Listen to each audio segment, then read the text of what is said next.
નમસ્તે વિદ્યાર્થી મિત્રો, જેમ શિક્ષણ સંકુલની યુટ્યુબ ચેનલમાં હું તમારું સ્વાગત કરું છું. આજે આપણે ધોરણ 9માં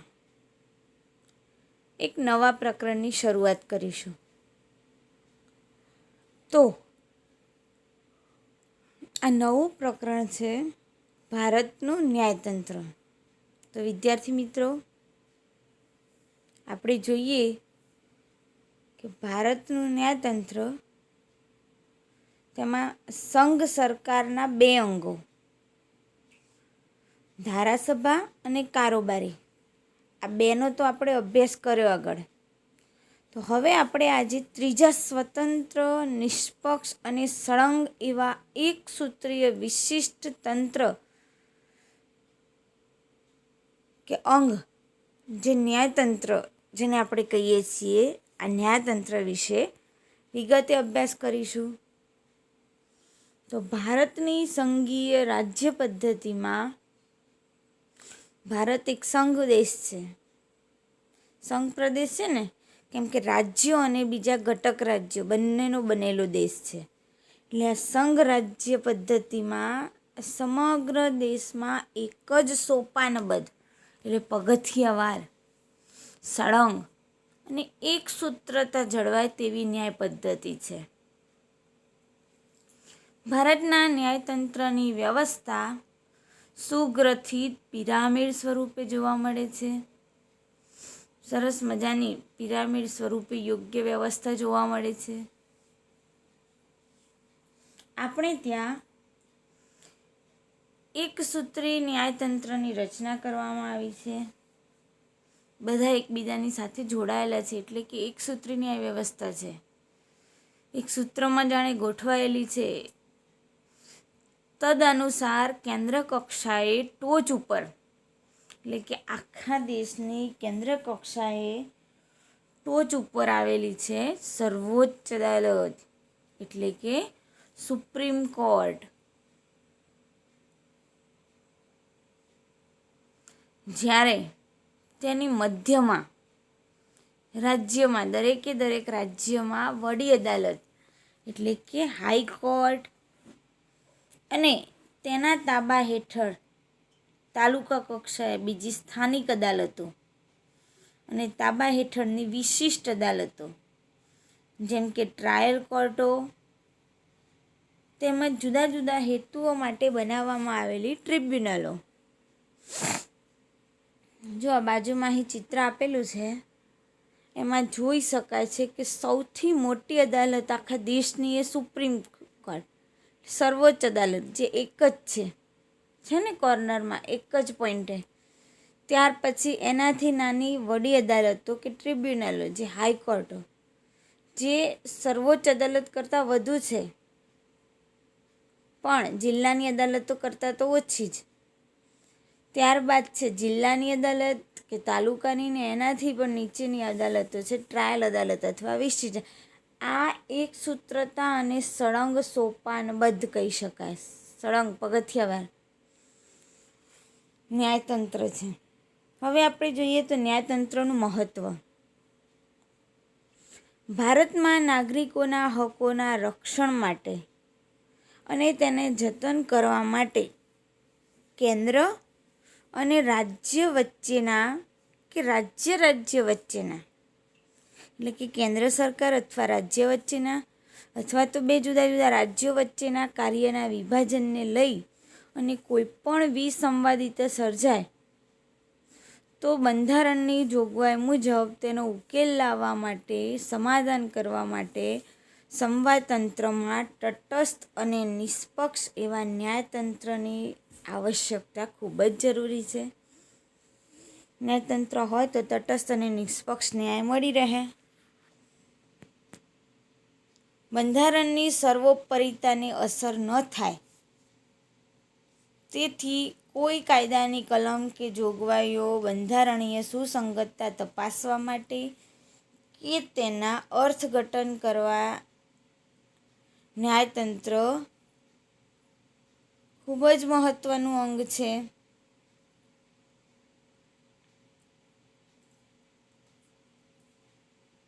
ધારાસભા અને કારોબારી દ્વારા બંધારણીય મર્યાદાઓનું ઉલ્લંઘન ન થાય તે માટે દેશમાં એક સ્વતંત્ર, એક નિષ્પક્ષ અને નિર્ભીક, કે જેને કોઈનો ડર નથી, સ્વતંત્ર છે, એમાં ધારાસભા કારોબારીનો કોઈ હસ્તક્ષેપ નથી, તેમજ એમાં કોઈ ડર પણ નથી. તો આવો નિષ્પક્ષ, નિર્ભીક એવા ન્યાયતંત્ર એ લોકશાહીની આધારશિલા છે. જો માનવીનું ક્યાંય નુકસાન થતું હોય, તેને ક્યાંય અન્યાય થતો હોય, શોષણ થતું હોય તો તેની વિરોધમાં ફરિયાદ કરી શકે છે, ન્યાય પણ મેળવી શકે છે. આ ન્યાયિક પ્રક્રિયામાં ક્ષતિ કે વિલંબ ન થાય અને નાગરિકોને ઝડપથી, સસ્તો અને સમાન એવો બધાને ન્યાય મળે, તે જ મુખ્ય તો બંધારણનો હેતુ આપવામાં આવેલો છે. એટલે કે ન્યાયની પ્રક્રિયામાં વિલંબ ના થાય, બહુ લાંબો સમય ના લાગે, ભૂલ ના થાય, તે રીતે નાગરિકોને સમાન રીતે, ઝડપથી, તે રીતે અને સમાન એવો દરેકને સરખી રીતે ન્યાય મળી રહે, તે મુખ્ય હેતુ છે. કારોબારી અને સજાગ ધારાસભા હોય ત્યાં ન્યાયતંત્ર સક્રિય રહે એ હર હંમેશ જરૂરી છે. એટલે કે જ્યાં કારોબારી હોય અને ધારાસભા હોય સજાગ એવું, એની અંદર ન્યાયતંત્ર સક્રિય રીતે રહે ખૂબ જરૂરી છે, કાર્યરત રહેવું જોઈએ સક્રિય રીતે.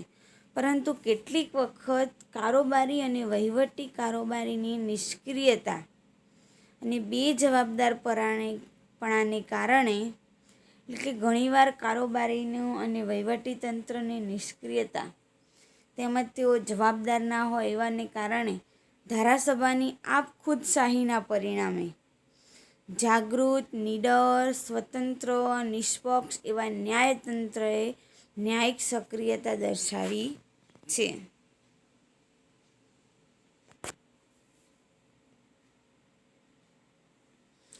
બીજું છે ત્યાર પછી સૌથી મોટો ટોપિક કે સર્વોચ્ચ અદાલત, એટલે કે સુપ્રીમ કોર્ટ, તેના વિશે જોઈએ.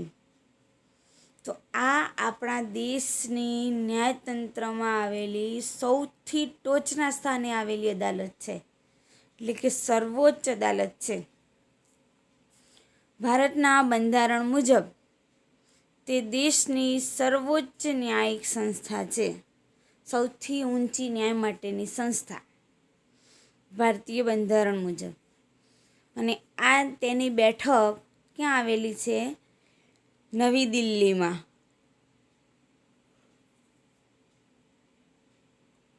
ભારતમાં આવેલી તમામ દીવાની અને ફોજદારી કોર્ટોએ સર્વોચ્ચ અદાલતના તાબા હેઠળ તેની સહાયમાં કામ કરવાનું હોય છે. એટલે કે ભારતની અંદર જે કાંઈ દીવાની અને ફોજદારી અદાલતો આવેલી છે, તે અદાલતોએ આ સર્વોચ્ચ અદાલતના કાર્યરૂપે, તેમની મદદરૂપે જ સર્વોચ્ચ અદાલતના તાબા હેઠળ, તેના જ અંકુશ નીચે તે લોકોએ મદદ માટેનું કામ કરવાનું હોય છે. સર્વોચ્ચ અદાલતમાં એક મુખ્ય ન્યાયમૂર્તિ, એટલે કે એક મુખ્ય જજ, તેમજ બીજા 28 ન્યાયાધીશોની સંખ્યાની જોગવાઈ છે. એક મુખ્ય અને બીજા 28. રાષ્ટ્રપતિ સર્વોચ્ચ અદાલતના ન્યાયાધીશની નિમણૂક કરે છે. એટલે કે આપણા દેશના રાષ્ટ્રપતિ જ આ ન્યાયાધીશોની નિમણૂક કરે છે, પસંદગી કરે છે. સર્વોચ્ચ અદાલતના ન્યાયાધીશોની સંખ્યામાં સંસદ ફેરફાર કરે છે. એટલે કે સર્વોચ્ચ અદાલતના ન્યાયાધીશો કેટલા રાખવા, વધારવા કે ઘટાડવા, તે રીતે તેમની સંખ્યામાં ન્યાયાધીશ ફેરફાર કરી શકે છે.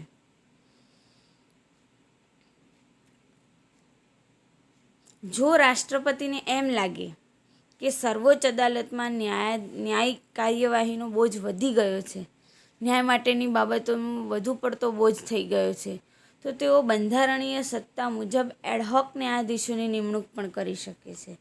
વધુ ન્યાયાધીશોની નિમણૂક પણ તેઓ કરી શકે છે.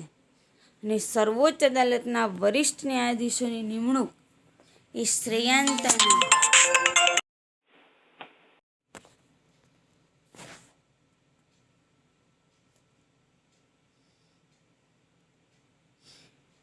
એટલે કે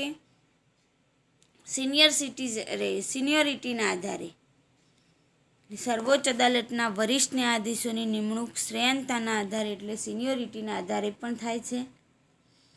મુખ્ય ન્યાયમૂર્તિ સિવાયના અન્ય ન્યાયાધીશોની નિમણૂકમાં મુખ્ય ન્યાયમૂર્તિ અને અન્ય વરિષ્ઠ ન્યાયાધીશોની સાથે હંમેશા ચર્ચા વિમર્શ કરીને જ કરવામાં આવે છે. એટલે કે સર્વોચ્ચ અદાલતના ન્યાયાધીશ, મુખ્ય ન્યાયાધીશ અને બીજા બધા ન્યાયાધીશ બંને વચ્ચે ચર્ચા વિમર્શ કરીને જ ન્યાય આપવામાં આવે છે.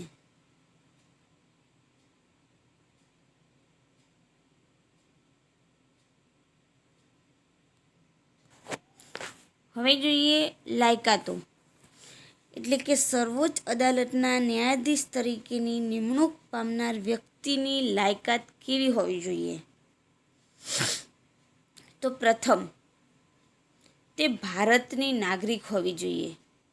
પહેલાં તો તે મુખ્ય ભારતની જ વ્યક્તિ હોવી જોઈએ અને ભારત દેશની નાગરિક હોવી જોઈએ. બીજું, ભારતની કોઈપણ વડી અદાલતમાં ન્યાયાધીશ તરીકે ઓછામાં ઓછા 5 વર્ષ સુધી સેવા બજાવી હોય તેવા હોવા જોઈએ. એટલે કે ભારતની નીચેની અદાલતો સર્વોચ્ચ અદાલત કરતાં, એટલે કઈ તો વડી અદાલત, એમાં ન્યાયાધીશ તરીકે ઓછામાં ઓછા 5 વર્ષનો અનુભવ તેમનો જોઈએ. ત્રીજું, કોઈપણ વડી અદાલતમાં ઓછામાં ઓછા 10 વર્ષ સુધી વકીલ તરીકે વકીલાતનો અનુભવ હોવો જોઈએ. ન્યાયાધીશ તરીકે 5 વર્ષનો અને વકીલ તરીકેનો 10 વર્ષનો અનુભવ. ચોથું, રાષ્ટ્રપતિના મત મુજબ તે નામાંકિત ન્યાયવિદ કે પ્રસિદ્ધ કાયદાશાસ્ત્રી હોવો જોઈએ. નામાંકિત પ્રસિદ્ધ એવો કાયદાશાસ્ત્રી, તેનું નામ હોય તેવો ન્યાયિક હોવો જોઈએ. અને પાંચમું, તે વ્યક્તિ 65 વર્ષ કે તે કરતાં વધારે ઉંમર ધરાવતી ન હોવી જોઈએ. એટલે કે ન્યાયાધીશવાળી વ્યક્તિ 65 વર્ષથી વધુ ઉંમરની હોવી જોઈએ નહીં. આમ સર્વોચ્ચ અદાલતના ન્યાયમૂર્તિઓની નિવૃત્તિ મર્યાદા 65 વર્ષની છે. ત્યાં સુધી તે હોદ્દા પર રહી શકે છે. હવે જોઈએ સમયાવિધિ. તો સર્વોચ્ચ અદાલતના ન્યાયાધીશની નિવૃત્તિ વય 65 વર્ષ નિર્ધારિત કરવામાં આવેલી છે. એટલે કે ન્યાયાધીશ સર્વોચ્ચ અદાલતના જેની વધુમાં વધુ 65 વર્ષની ઉંમર થાય તેમની, એટલે તેમને નિવૃત્ત કરી દેવામાં આવે. જો કે સંસદ તેમાં કાયદો ઘડીને ફેરફાર કરી શકે છે. સંસદ કોઈ નવો કાયદો ઘડે તો તેમાં ઉંમરમાં ફેરફાર કરી શકે. નિવૃત્તિ બાદ તેઓ ભારતની કોઈપણ અદાલતમાં વકીલાત કરી શકતા નથી. એકવાર સર્વોચ્ચ અદાલતના ન્યાયાધીશ બનીને નિવૃત્ત થયા પછી ભારતની બીજી કોઈપણ નાની મોટી અદાલતમાં તેઓ વકીલાત કરી શકે નહીં. પરંતુ અસાધારણ સંજોગોમાં કે પ્રસંગોમાં ક્યારેક તપાસ માટે જે તપાસ પંચ નીમવામાં આવે, આ નિમાયેલી તપાસ પંચમાં તેઓ કામગીરી કરી શકે છે. કોઈ એવો પ્રોબ્લેમ, મુસીબત કે કોઈ એવો કેસ હોય તો એવા સંજોગોમાં તેઓ તપાસની કામગીરીમાં તેમને સામેલ કરવામાં આવે. તેઓ નિવૃત્તિ મુદત પહેલાં પોતાની ફરજો અદા કરવામાં અશક્તિમાન હોય તો સ્વેચ્છાએ લેખિત રાજીનામું રાષ્ટ્રપતિને આપીને ફરજમાંથી મુક્ત થઈ શકે છે. એટલે કે તેઓ પોતાની ફરજો અદા કરવામાં, ન્યાયાધીશ તરીકે કાર્ય કરવામાં જો અશક્તિમાન લાગે, તેમનું શારીરિક કાર્ય યોગ્ય ન હોય, શારીરિક રીતે તેઓ કરી શકે તેવા ન હોય, કે તેઓ કોઈ પણ પ્રોબ્લેમ હોય તેમનો પર્સનલ, તો તેઓ સ્વેચ્છાએ જો રાજીનામું લેવા માગતા હોય તો રાષ્ટ્રપતિને રાજીનામું લખીને આપે તો તેઓ તેમાંથી પોતાની ફરજમાંથી મુક્ત થઈ શકે છે.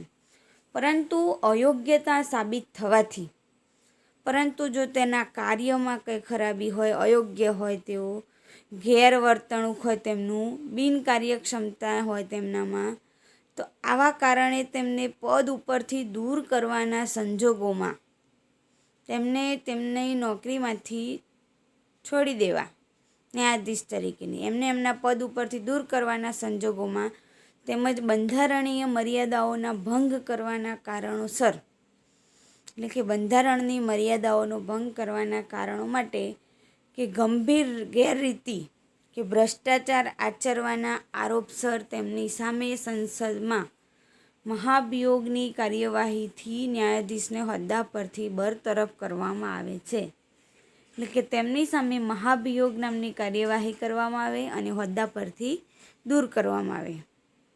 આ માટેની કાર્યવાહી નીચે પ્રમાણે છે કે સંસદના દરેક ગૃહે તે ગૃહની કુલ સભ્ય સંખ્યાના બહુમતીના અથવા તો તે ગૃહમાં હાજર રહીને મત આપનાર જેટલી વ્યક્તિઓ હોય તેની બહુમતીના, એટલે કે ઓછામાં ઓછા 2/3, 30માંથી 20 લોકો, 30 લોકો હોય તો 30માંથી 20 જણા, 2/3 સભ્યોની જો બહુમતીના ટેકાવાળું નિવેદનને રાષ્ટ્રપતિ સમક્ષ રજૂ કરવામાં આવે, જે તે સત્રમાં રજૂ કરાયેલ હોય તો તે ઉપરથી રાષ્ટ્રપતિના હુકમને આધારે હોદ્દા પરથી દૂર કરી શકાય છે. માની લો કે 30 સભ્ય છે, તેમાંથી ઓછામાં ઓછા એટલે કે 20 સભ્યો વધુમાં વધુ એવું કહી શકતા હોય ઓછામાં ઓછા કે આ વ્યક્તિનું કાર્ય યોગ્ય નથી, બરાબર નથી, તેવી તેની બહુમતીવાળું નિવેદન મળે અને રાષ્ટ્રપતિ સમક્ષ રજૂ કરવામાં આવે તો રાષ્ટ્રપતિના હુકમથી તેઓ હોદ્દા પરથી દૂર કરી શકાય છે.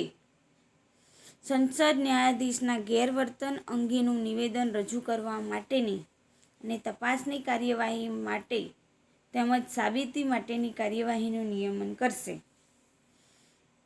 એટલે કે એમણે આ ગેરવર્તન કર્યું તો કયા કારણે, શા માટે કર્યું તેનું નિવેદન રજૂ કરવા માટે એક તપાસ કરશે. તપાસની કાર્યવાહી તેમજ સાબિતી કરવા માટે કાર્યવાહીનું નિયમન પણ કરશે. સંબંધિત ન્યાયાધીશોને સંસદમાં હાજર રહીને પોતાના બચાવમાં પોતાનું નિવેદન રજૂ કરવાની તક પણ આપવામાં આવી છે. સર્વોચ્ચ અદાલતના ન્યાયમૂર્તિઓને હોદ્દા ગ્રહણ કરતા પહેલાં રાષ્ટ્રપતિ હોદ્દાની ગુપ્તતા અથવા બંધારણ પ્રત્યે વફાદાર રહેવાના શપથ લેવડાવે છે. એટલે કે સર્વોચ્ચ અદાલતના ન્યાયાધીશને પોતાનો હોદ્દો ગ્રહણ કરતા પહેલાં રાષ્ટ્રપતિ ગુપ્તતાના સોગંદ લેવડાવે છે અને બંધારણ પ્રત્યે વફાદાર રહેવાના અને તેમને પ્રતિજ્ઞાપત્ર પર સહી કરાવડાવે છે. આમ સર્વોચ્ચ અદાલતની સમયાવધિ અને સર્વોચ્ચ અદાલત વિશે થોડી બાબત આપણે જોઈ. હવે સર્વોચ્ચ અદાલતની સત્તાઓ અને કાર્યક્ષેત્ર આપણે આવતા આગળ નેક્સ્ટ વિડીયોમાં જોઈશું. તો આજે આપણે આપણો ટૉપિક અહીં પૂર્ણ કરીએ છીએ. આજનો જે ચાલેલો ટૉપિક છે તે પાઠના સ્વાધ્યાયમાં આવતી બાબતો તેમાંથી લખી લેવાની અને બને ત્યાં સુધી મોઢે જેમ બને તેમ જલ્દી પ્રયત્ન કરજો કરવા માટેના, કેમ કે તમારી એક્ઝામ હવે ટૂંક સમયમાં નજીકમાં આવી જ રહી છે. તો પરીક્ષાની પણ સાથે સાથે તૈયારી થશે. Thank you.